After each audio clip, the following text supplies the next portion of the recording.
Hello all of you, welcome back to my channel. मैं आज आप लोगों के लिए लेकर आ चुकी हूँ एक कैंडल वैक्स रीडिंग, जिसका टॉपिक रहने वाला है वो क्या सोच रहे हैं आपके बारे में। आपके जो भी पर्सन है, लव इंटरेस्ट है, उनकी क्या एनर्जी है, क्या थॉट प्रोसेस है आपको लेकर, हम ये जानेंगे। But as you all know, जैसा कि आप सब जानते हैं कि ये कैंडल वैक्स रीडिंग है, तो ये एक जनरल रीडिंग है, या पूरी तरह से मैं कह सकती हूँ कि इंट्यूटिव रीडिंग है। तो कम्प्लीटली इंट्यूटिव रीडिंग है, तो हो सकता है एक्यूरेटली रेजोनेट करे, हो सकता है सिर्फ कुछ परसेंट रेजोनेट करे। तो ओपन माइंडेड होकर सुनिएगा और ज़बरदस्ती खुद को रीडिंग में फिट इन मत कीजिएगा। जितना आपके साथ रेजोनेट होता है उतना ही एक्सेप्ट कीजिए। रीडिंग सभी ज़ोडिएक साइंस के लिए है, हर उम्र के व्यक्ति के लिए है। जब भी आप इस वीडियो तक पहुँचेंगे आपके साथ तभी रेजोनेट करेगा, फिर चाहे आप इस वीडियो को कितने भी समय बाद क्यों ना देख रहे हों। ओके, अगर आप इस वीडियो तक पहुँच गए हैं, मुझे सुन रहे हैं, तो डेफिनेटली इसमें आपके लिए कोई ना कोई मैसेज है, कोई ना कोई संदेश है, तभी आप यहाँ तक पहुँचे हैं। Okay, so let's not waste time, हम रीडिंग स्टार्ट करते हैं और देखते हैं यहाँ पर कि वो अभी क्या सोच रहे हैं आपके बारे में। ये रही कैंडल। ओके, चलिए।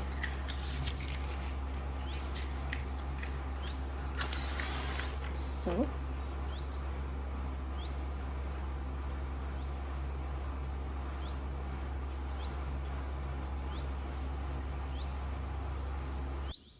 चलिए व्यूअर्स, देखते हैं कि वो अभी क्या सोच रहे हैं आपके बारे में। यस। मुझे यहाँ पर ऐसा लगता है कि जैसे आपके पर्सन ऐसा सोच रहे हैं कि किसी बात को लेकर गिल्टी लग रहे हैं। ऐसा लगता है किसी बात को लेकर गिल्ट में हैं, या तो उनसे नादानी में गलती से कुछ हुआ है जिसकी वजह से वो अपने आप को दोष दे रहे हैं किसी चीज़ के लिए, और उनको लग रहा है कि उनसे बहुत बड़ी गलती हो गई है, उन्होंने कोई बहुत बड़ी मिस्टेक कर दी है, और वो उसके लिए खुद को भी फेस नहीं कर सकते। लाइक काफ़ी गिल्टी लग रहे हैं, या लग रही हैं, अगर फीमेल हैं तो लग रही हैं गिल्टी। लेकिन गिल्ट है, इनके चेहरे पे गिल्ट है, इनकी फीलिंग में, इनके सोच में गिल्ट है। जो भी कुछ हुआ है, इन्होंने किया है, हो सकता है इन्होंने भावनाओं में बह के, गुस्से में बह के, या हो सकता है इमेच्योरिटी की वजह से, बट दे डिड समथिंग। अब उनको इस बात का रियलाइजेशन है कि उनसे गलती बहुत बड़ी हो गई है। व्यूअर्स, वो तो आप जानते हैं पर्सनली इनको, कि आप बताइए कि इन्होंने ऐसा क्या किया है जिसकी वजह से ये गिल्टी फील कर रहे हैं। यस, इनका गिल्ट इन्हें सुकून से रहने ही नहीं दे रहा है। अंदर से इनकी आत्मा इनको धिक्कारती है, जैसे कि इन्होंने बहुत कुछ गलत किया है, ऐसा लग रहा है यहाँ पे। उसके साथ साथ व्यूअर्स, यहाँ मुझे ये लग रहा है कि ये किसी का सपोर्ट एक्सपेक्ट कर रहे हैं, कि इनके दोस्त इनको सपोर्ट कर दें, या इनके बेस्ट फ्रेंड अगर कोई है सपोर्ट कर दे, या भाई बहन है। बट मुझे लगता है दोस्तों से ही इंसान एक्सपेक्ट करता है इस तरह का सपोर्ट। तो मुझे लगता है किसी का सपोर्ट चाहते हैं, सहारा चाहते हैं, क्योंकि वो इतने गिल्ट में हैं कि वो खुद से कुछ अच्छा डिसीजन नहीं ले पा रहे हैं। लाइक कॉन्फिडेंस उतना नहीं है इस समय कि वो एक अच्छा डिसीजन ले पाएँ। वो कॉन्फिडेंस फील नहीं हो रहा उनको, इसीलिए वो दोस्तों की या किसी की सहायता चाहते हैं जो उनको समझा सके, थोड़ा गाइड कर दे, थोड़ा सपोर्ट कर दे, मॉरली सपोर्ट कर दे थोड़ा सा, या थोड़ा सा इनकरेज करे कोई इनको पॉजिटिवली। तो एक इनकरेजमेंट चाहते हैं, पॉजिटिव मोटिवेशन चाहते हैं कि कोई कर दे, तो थोड़ा सा वो इस गिल्ट से बाहर आ पाए। बट वो उन्होंने शायद व्यूअर्स कुछ ऐसा किया है जो आप डिज़र्व नहीं करते थे। कुछ इस तरह से आपको दुख पहुंचाया है जो काफ़ी शॉकिंग है, काफ़ी डिसरिस्पेक्टफुल है, और अब वो खुद इस बात को डाइजेस्ट नहीं कर पा रहे कि मैंने ऐसा किया। यस, अपने आप से निराशा अब इनको होने लगी है। मुझे लगता है बहुत कुछ शेयर करना चाहते हैं आपके साथ, अपना स्टेट ऑफ माइंड, अपनी फीलिंग, उनका गिल्ट, उनका रियलाइजेशन, जो भी कुछ उन्हें एहसास हो रहा है, काफ़ी कुछ ऐसा लगता है शेयर करना चाहते हैं। बट जब खुद को नहीं फेस कर पा रहे, तो इस गिल्ट के साथ वो आपको कैसे फेस करेंगे। वो फेस करने के लिए जो कॉन्फिडेंस चाहिए वो भी तो नहीं है। उसकी भी बहुत कमी है, कॉन्फिडेंस भी नहीं है। तो शेयर करना चाहते हैं लेकिन नहीं कर सकते, क्योंकि फेस नहीं कर सकते आपको, क्योंकि खुद की गलती है। किस मुंह से आपके सामने आएगा ये इंसान, या किस मुंह से आपको फेस करेंगी या करेंगे। मुझे लगता है बहुत बार इन्होंने सोचा कि आपसे कुछ इन्फॉर्मेशन शेयर करें, आपको कॉल करें या आपसे मिलने के लिए कहें या आपको मैसेज करें। They have given a thought to it many times, बहुत बार इस बारे में उन्होंने सोचा, लेकिन बार बार उन्होंने ये आइडिया ड्रॉप किया है या फिर पोस्टपोन किया है। यस, बार बार उन्होंने ये आइडिया पोस्टपोन किया है, क्योंकि व्यूअर्स उनको वो कॉन्फिडेंस फील नहीं हुआ, वो स्ट्रेंथ फील नहीं हुई कि वो आपको फेस करके कुछ एक्सप्लेन कर सकें, कुछ शेयर कर सकें, अपने मन की बात आपके सामने कह सकें। वो हिम्मत महसूस नहीं हुई। यस, तो काफ़ी बार ये डिसाइड किया, फिर वो आइडिया, वो प्लान ड्रॉप किया, ऐसा हुआ है। या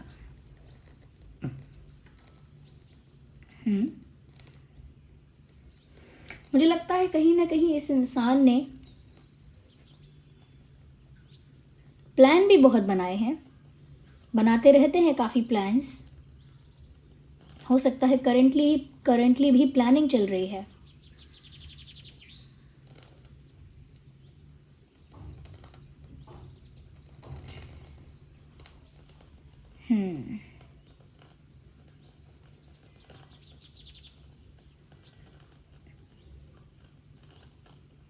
आई डोंट नो किस चीज़ की प्लानिंग कर रहे हैं, but they are planning about something. किसी चीज़ की प्रिपरेशन चल रही है, ऐसा लगता है। बहुत कम लोगों के लिए मैं ये बात कहूँगी कि ये अकेले में रोए भी हैं। दे वर क्राइंग इन लोनलीनेस, अकेले में, आइसोलेशन में ये इंसान रो रहे थे या रो रही थी, जिससे कि कोई जान नहीं पाए। इनके दोस्तों को भी शायद नहीं पता होगा कि ये रो रहे थे या रो रही थी, बट आपको पता चल चुका है, क्योंकि एनर्जीज़ में ये चीज़ चैनल हुई है कि इन्होंने अकेले में एक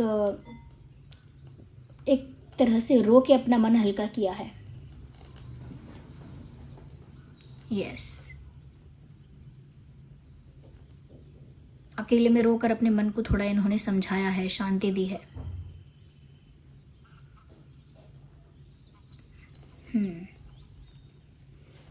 ऐसा लगता भी है कि शायद अकेले पड़ गए हैं या जानबूझ के खुद को अकेला करना चाहते हैं।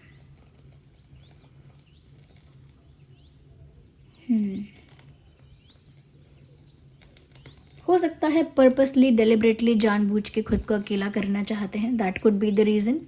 और यहाँ पर मुझे ऐसा भी लग रहा है व्यूअर्स कि आपके पर्सन चाहे गिल्ट में है और चाहे उतना कॉन्फिडेंस नहीं है कि वो आपको फेस कर सके, बट फिर भी क्योंकि एक अटैचमेंट तो आपसे है, इस वजह से आपको स्टॉक करते हैं। और उन्होंने जो गलती की उसके बाद आपका क्या स्टेट ऑफ माइंड है, आप अपनी लाइफ में क्या कर रहे हो, अब आपका क्या प्लान है, अब आप क्या करोगे, अब आपकी हालत कैसी है, व्हाट इज़ योर कंडीशन, ये सब देखने के लिए ये आप पर नज़र तो रख रहे हैं। They are stalking you. ये व्यक्ति छुप छुप कर आप पर नज़र तो रख रहा है या रख रही है, आपकी हालत जानने के लिए। यस, शायद ये स्टॉक कर रहे हैं, ये बात भी किसी को नहीं पता। आई थिंक ये इंसान काफ़ी सीक्रेटिव है, काफ़ी मिस्टीरियस है। ये इंसान के दिल में क्या है, मन में क्या है, ये किसी को पता ही नहीं चलने देते, किसी को बताना भी नहीं चाहते। ये ऐसा लगता है कि इन्होंने ये बात कि वो अकेले में रो रहे हैं या दुखी हैं, अकेले में रो रो कर अपना दुख रिलीज़ कर रहे हैं, या ऐसा कह सकते हैं कि आपको स्टॉक कर रहे हैं, ये सब इनको ही पता है बस। No one knows about it. उनको क्या पता था कि आप कोई टैरो रीडिंग देखोगे या कोई इंट्यूटिव रीडिंग देखोगे, उनको क्या पता कि ये बातें भी आप तक पहुंच सकती हैं।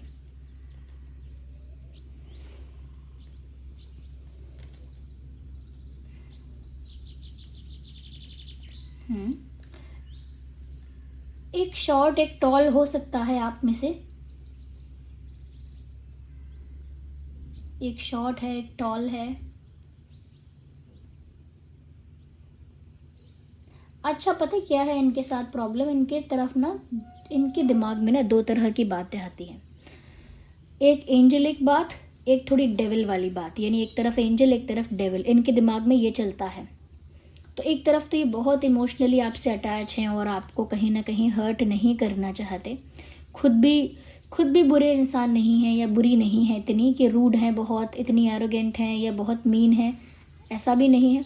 बट एक इनका डेविलिश वाला साइड है जहाँ पर ये एरोगेंट भी हो जाते हैं या हो जाती हैं, ज़िद्दी भी हो जाते हैं, और जब गुस्सा आता है तो उल्टी सीधी बात बोल सकते हैं या डिसरिस्पेक्टफुल हो सकते हैं, मिसबिहेव कर देते हैं। फिर बाद में पछतावा होता है, बाद में रिग्रेट होता है कि मैंने ऐसा किया क्यों, या फिर कोई ऐसी बड़ी गलती कर देते हैं जिसका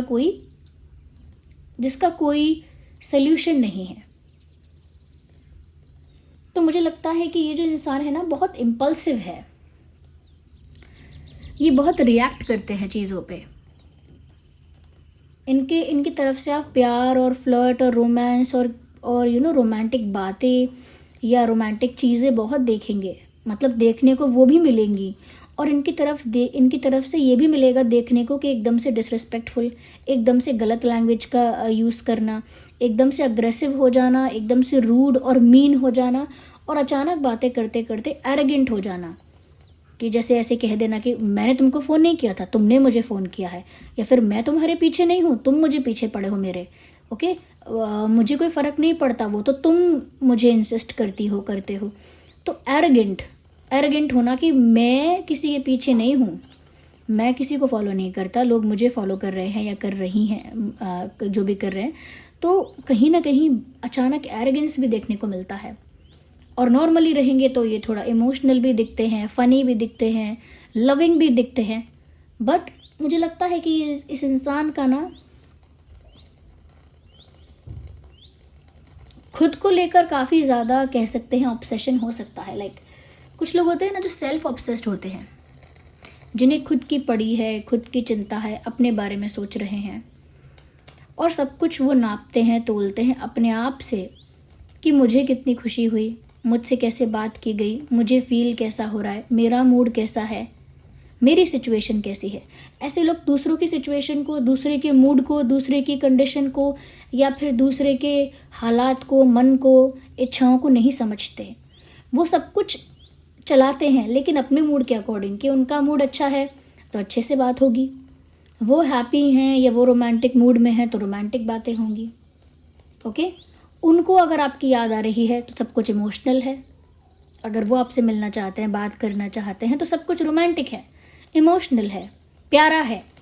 बट अगर उनका मूड नहीं है तो फिर अगर आप कितने भी रोमांटिक हो जाओ, आप कितने भी लविंग हो जाओ, आप कितने भी केयरिंग हो जाओ, उस समय ये इंसान अनइंटरेस्टेड या कह सकते हैं नॉट इंटरेस्टेड वाला बिहेवियर पोर्ट्रे करते हैं कि मुझे इंटरेस्ट ही नहीं है। हाँ ठीक है, आपको याद आ रही होगी तो क्या करूँ, अभी क्या करूँ, मेरे पास टाइम नहीं था, ये नहीं है, अरे मैं बिज़ी भी तो हो सकती हूँ या हो सकता हूँ, एन नंबर ऑफ थिंग्स, अनंत बातें। तो आप सोच सकते हैं कि ये बड़ा कंफ्यूजिंग बिहेवियर है कि ये इंसान एक दिन अच्छे से बात करता है या करती है and then suddenly they change. ये अपने मूड के अकॉर्डिंग, अपनी एनर्जी के अकॉर्डिंग फंक्शन करते हैं, रिएक्ट करते हैं, बिहेव करते हैं। कोई स्टेबिलिटी नहीं है बिहेवियर में। क्यों स्टेबिलिटी नहीं है? क्योंकि सेल्फ ऑब्सेस्ड है। Don't take it as criticism. इसके बारे में ऐसा मत सोचिएगा कि ये कोई बुराई है किसी की, या किसी की निंदा हो रही है, क्रिटिसिज्म हो रहा है। ये उनकी पर्सनालिटी है, ये उनका टाइप है। This is how they conduct themselves. इस तरह से खुद को चलाते हैं, इस तरह से उनका दिमाग, उनके विचार चलते हैं। या थोड़ा सा सेल्फ ऑब्सेशन है यहाँ पे। इसको हम ऐसे मत कहिएगा कि कोई नार्सिसिस्ट है, ऐसा मत बोलिएगा, क्योंकि फिर वो एक्सट्रीम हो जाता है। टर्मिनोलॉजी बहुत एक्सट्रीम हो जाती है अगर किसी को नार्सिसिस्ट कहते हैं तो। बट साइंस वैसे ही हैं, सिम्टम्स वैसे ही हैं। अब गिल्ट है, क्योंकि अब उन्हें पता है कि उन्होंने अपने ऑब्सेशन में, अपने ईगो में, या अपने अपने ही आपके बारे में सोचते सोचते आपको कब हर्ट कर दिया ये पता नहीं चला, तो गिल्ट है, क्योंकि अच्छाई भी है इस इंसान के अंदर, लेकिन वो अच्छाई तब तक अभी देखिए गिल्ट है इस इंसान को, अभी ये आपको फेस नहीं कर पा रहे हैं, पछतावा हो रहा है एंड ऑल दैट। अभी ये आपको सडनली कहीं मिल जाएं या सडनली आपकी इनसे बात हो जाए और आप इन्हें दुनिया भर की बातें सुना दें कि आप इतने मतलबी हैं या बुरे हैं या आप ऐसे हैं, हमने सोचा नहीं था कि आपकी मेंटालिटी ये है, या आप ऐसा करते हैं या करेंगे, या आप इतने ही डिसरिस्पेक्टिंग हैं, ये तो बहुत गलत है, एंड आप भी बहुत सुना दें। अगर इनको आप अपना गुस्सा निकाल दें, क्योंकि इनको लग रहा है कि इन्होंने आपको हर्ट किया है, इनको ऐसा लग रहा है ना, तो अगर आप अपना गुस्सा निकाल देंगे, इनके साथ थोड़े से आर्ग्यूमेंटेटिव अग्रेसिव हो जाएंगे, रूड हो जाएंगे, या आप इनके साथ अब थोड़े से डिसरिस्पेक्टफुल हो जाएंगे, तो इनका मूड वापस चेंज हो सकता है।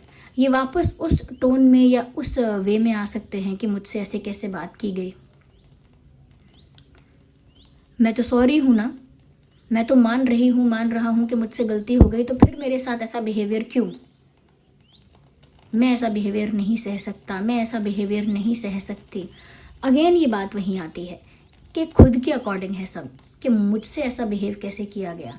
मैंने सॉरी बोल तो दिया, या मैं सॉरी फील तो करती हूँ, अपनी गलती मानती तो हूँ, तो ये लोग ऐसा करते हैं जैसे ये एहसान करते हैं। ये गलती मानते हैं तो ये समाज और संसार पर उद्धार करते हैं, कल्याण करते हैं समाज का, क्योंकि माफ़ी मांगते हैं, सब पर एहसान करते हैं, सबके लिए कोई बड़ा कार्य करते हैं। तो वो क्यों है ऐसा, ये एटीट्यूड क्यों है? क्योंकि सुपीरियॉरिटी है अपने दिमाग में अपने अकॉर्डिंग चलने की इच्छा है। ओके, तो मुझे लगता है कि खुद के बारे में ज़्यादा है, अभी गिल्ट हो रहा है, लेकिन अगर क्योंकि आप चुप हैं, क्योंकि आप हर्ट हैं और आप कुछ नहीं कर सकते, बट द मोमेंट आप इस इंसान को सुनाना शुरू कर देंगे उल्टा सीधा कुछ भी, तो आप इनका नया रूप देखेंगे, यू विल सी।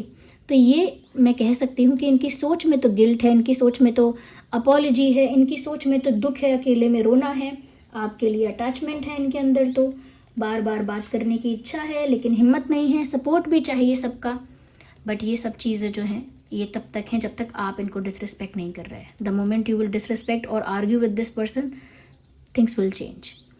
तो ये कैंडल तो अब यहाँ पर ख़त्म हो गई। इसको अगर मैंने हाथ से सीधा किया तो मेरा हाथ जलने वाला है तो मैं इसको पानी में ड्रॉप कर देती हूँ। Okay, that is better. I think I should do it often. मुझे ये करना चाहिए, पानी में गिराना चाहिए कैंडल को, क्योंकि मेरा हाथ कई बार जल जाता है। ओके, तो यहाँ पर ये हमने देखा। अब हम थोड़ा सा ना एक बार डाइस के अकॉर्डिंग भी देख लेते हैं। आई एम श्योर आप जानना चाहेंगे।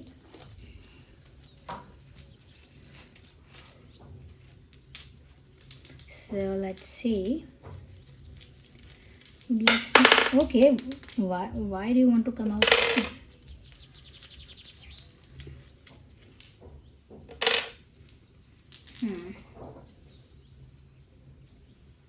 Wait a second.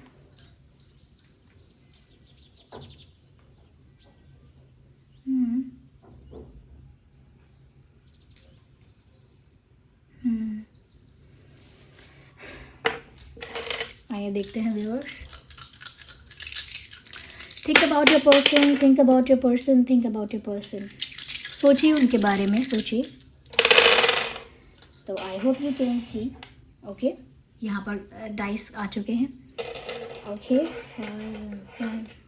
पहली बात तो मुझे ऐसा लगता है कि आपके पर्सन का जो डेट ऑफ बर्थ है या आपका 5, 15, 25, 10, 20, 30, 6, 16, 26 and 3, 13, 23, 4, 14, 24, 7, 17, 27, 9, 19, 29, 9, 19, 29 and 8, 18, 28, 8, 18, 28। ये कुछ डेट्स हो सकते हैं जो आप लोगों के लिए इम्पॉर्टेंट हैं। अब मुझे यहाँ पर ऐसा लग रहा है कि ये चाहते हैं कि आप दोनों के बीच फिर से वो एक्सचेंज स्टार्ट हो जाए, यानी लेन देन, आप भी बातें करें वो भी बातें करें, यानी कि वापस से आप दोनों के बीच बातों का, फीलिंग्स का या और भी चीज़ों का एक्सचेंज शुरू हो जाए, यानी कि गिव एंड टेक स्टार्ट हो जाए। ये वो चाहते हैं कि वापस से वो बैलेंस क्रिएट हो जाए और आप लोग वापस से मिलें, बात करें, समथिंग लाइक दैट, ये सब शुरू हो जाए। या मुझे लगता है कि इस रिश्ते की जो हेल्थ है या इस रिश्ते की जो कंडीशन है वो एक बैड कंडीशन है, अच्छी कंडीशन में नहीं है ये कनेक्शन। और मुझे ऐसा लगता है कि आप चाहते हैं कि ये रिश्ता अच्छी कंडीशन में आए तो आप दोनों को इक्वल एफर्ट लेना होगा, बराबर, दोनों को बराबर एफर्ट लेना होगा। कहीं ना कहीं मुझे ऐसा लगता है कि इक्वल एफर्ट यहाँ पर है नहीं, दोनों तरफ से इक्वल एफर्ट नहीं है। इस वजह से इस रिश्ते की कंडीशन जो है वो उसका डाउनफॉल हो रहा है, ऐसा कह सकते हैं। वो इस समय बहुत हर्ट है, आप भी इस समय बहुत हर्ट है। दोनों की एनर्जी मिरर कर रही है इस मामले में, तो दोनों की एनर्जी इस मामले में मिरर कर रही है कि आप दोनों ही हर्ट हैं, आप दोनों ही पेन में हैं, आप दोनों ही इस समय इमोशनली सफ़र कर रहे हैं। ओके, दोनों का यहाँ पर निकल कर आ रहा है। ओके, साथ ही साथ मुझे लग रहा है व्यूवर्स, हो सकता है कि आप ऐसा डाउट कर रहे हैं कि इनकी लाइफ में कोई और है, कोई और आ गई है या कोई और आ गया है या कहीं और इनका मन लग गया है। तो इसीलिए हो सकता है व्यूवर्स कि आप और ज़्यादा इस बात से परेशान हैं, दुखी हैं। मुझे ऐसा भी लगता है कि व्यूवर्स, आपके पर्सन ऐसा भी सोचते हैं कि कहीं ऐसा ना हो कि आप भी किसी के पास चले जाएं। उनके मन में भी ये डर तो है। देखिए किसी तीसरे के आने का डर तो इंसान के मन में रहता है। जो भी रिलेशनशिप में, कनेक्शंस में होते हैं, उनको किसी तीसरे के बीच में आने का डर तो रहता है। मुझे लगता है इनको भी ये डर है कि कोई तीसरा आ जाएगा या कुछ हो जाएगा, या इसीलिए ये बहुत पॉजेसिव भी हो रहे हैं, या पॉजेसिव फील कर रहे हैं। या तो इन्होंने कहीं से सुना है, देखा है, या कुछ गलत फहमी हुई है, लेकिन इन्होंने ऐसा सोचा तो है कि कोई तीसरा बीच में आ रहा है या आएगा। इस वजह से उनकी पॉजेसिवनेस भी बहुत ज़्यादा हो गई है आपको लेकर। तो काफ़ी ज़्यादा ये इंसान पॉजेसिव फील कर रहे हैं। यस, काफ़ी ज़्यादा पॉजेसिव फील कर रहे हो और अब इच्छा हो रही है इनकी, नाउ दे वांट के आप सिर्फ उनके हो और उनके रहोगे। अब उन्हें आपके साथ सब कुछ चाहिए। तो ये क्या है? ये सडन रिएक्शन ही तो है कि अगर कोई बीच में आ रहा है तो आप कह रहे हो कि नहीं, ये पर्सन मेरा है, ये मुझसे शादी करेगा, ये मेरा ही रहेगा। और अगर कोई बीच में नहीं आ रहा था तो आप नॉर्मल थे, तब आप पॉजेसिव नहीं थे, तब आप ऐसा नहीं कह रहे थे कि ये मेरे ही हैं, मैं इनसे ही शादी करूँगा या करूँगी। तो ये एक रिएक्शन है जो निकल कर आया है इनका। ओके, इस तरह से रिएक्ट करते हैं। ये आपसे कम्युनिकेट करना चाहते हैं, they want to talk to you, बात करना चाहते हैं विद थर्ड हाउस। मुझे लगता है कि ये आपसे बात करना चाहते हैं। एंड विद फोर्थ, मुझे लगता है कि ये आपके साथ कुछ स्टेबल के लिए भी रेडी हैं कि स्टेबल होगा हमारा रिश्ता। हाँ, हमारा रिश्ता ऑफिशियल करेंगे हम। क्यों? क्योंकि एक फियर है कि कोई तीसरा आ जाएगा। ओके, सपोज मेरा एक पुराना खिलौना है और मैं उससे अब खेलती नहीं हूँ, बड़ी हो गई हूँ, खेलती नहीं हूँ, तो कहीं रखा हुआ है अलमारी में। अब कोई और बच्चा आया है, ओके, वो छोटा है। अगर मेरे माता पिता वो खिलौना उससे दे रहे हैं तो मैं बिल्कुल भी अलाउ नहीं करूँगी मेरा खिलौना किसी और के पास जाए। और उस समय मैं लड़ूंगी भी, रोऊंगी भी कि मेरा है, मेरा किसी को क्यों दे रहे हो, मेरा है, रखे रहने दो, नहीं मुझे अच्छा लगता है। अब भी मेरे घर वाले कितना भी बोलें कि अब तुम इस खिलौने से नहीं खेलती हो, तुम्हें इसकी ज़रूरत नहीं है, अब तुम बिल्कुल भी इसको देखती नहीं हो, बस ये ऐसे ही पड़ा हुआ है, किसी को दे दो, कोई खेलेगा, तब भी रेडी नहीं होंगी मैं कि वो मेरा है, मेरा ही रहेगा। ओके, लेकिन जैसे ही, और फिर मैं हो सकता है ये भी बोलूँ कि नहीं, मैं इससे खेलूंगी, अब मैं इसका ध्यान रखूंगी, मैं इसको साफ करके ठीक करके रखूंगी। और हो सकता है कि उस समय वो बात मैं बोलूँ काफ़ी इमोशनल होकर, क्योंकि मैं नहीं चाहती कि वो दूसरा बच्चा वो खिलौना ले जाए। लेकिन जब वो बच्चा खिलौना छोड़ गया और लेकर नहीं गया और वो खिलौना मेरे पास रह गया, तो आप समझ सकते हैं मैंने उसकी कितनी केयर की होगी, कितना ध्यान रखा होगा। उसी शाम से, उसी दिन से, अगली सुबह से ही उसको हम भूल जाते हैं, क्या हुआ था वो इंसिडेंट भूल जाते हैं और फ़र्क नहीं पड़ता, क्योंकि बस हमारी चीज़ हमें मिल गई, वी आर सिक्योर। ये है सिचुएशन और मेंटल कंडीशनिंग इस इंसान की। So this was the reading, I hope it was helpful viewers. अगर इस रीडिंग ने थोड़ा भी आपको हेल्प किया, गाइड किया, आप वीडियो को लाइक करें, कमेंट करें, शेयर करें, सब्सक्राइब करें, बेल आइकन को प्रेस करें। ओके, चलिए मिलते हैं अगली रीडिंग में। Bye bye, take care.